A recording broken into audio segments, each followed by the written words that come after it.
Ramai tidak tahu bahawa Sepanyol pernah menjadi sebuah wilayah Islam yang maju selama lebih 800 tahun yang dikenali sebagai Andalusia. Pada tahun 711 Masihi, seorang jeneral Islam bernama Tariq ibn Ziyad menyeberangi Selat Gibraltar bersama tenteranya dan mengalahkan Raja Visigoth.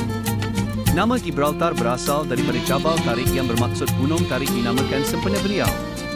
Di bawah pemerintahan Islam, kota seperti Cordoba, Granada dan Seville berkembang menjadi pusat ilmu, perubatan, matematik dan seni bina. Masjid Cordoba adalah antara simbol agung tamadun Islam di Sepanyol, dengan seni bina yang luar biasa dan menjadi tempat pengajian ulama seluruh dunia.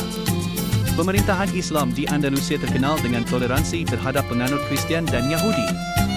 Mereka hidup aman dan menjadi sebahagian daripada masyarakat.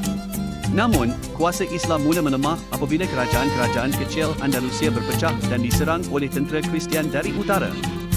Pada tahun 1492, kerajaan Islam terakhir di Granada jatuh kepada Raja Ferdinand dan Ratu Isabella. Ini menamatkan era 800 tahun pemerintahan Islam. Selepas itu, ramai umat Islam diusir, dipaksa menukar agama atau dibunuh dalam apa yang dikenali sebagai Inkuisisi Sepanyol. Walaupun telah lama berakhir, kesan tamadun Islam masih kekal dari seni bina Masjid Cordoba, Istana Alhambra, hinggalah bahasa dan budaya tempatan. Sejarah Andalusia mengajar kita bahawa keilmuan, keadilan dan toleransi adalah asas kejayaan peradaban, namun perpecahan boleh membawa kejatuhan. Andalusia bukan sekadar sejarah. Ia adalah warisan Islam yang perlu dikenang dan dijadikan inspirasi umat Islam hari ini. Tekan like jika anda kagum dengan sejarah Islam di Sepanyol.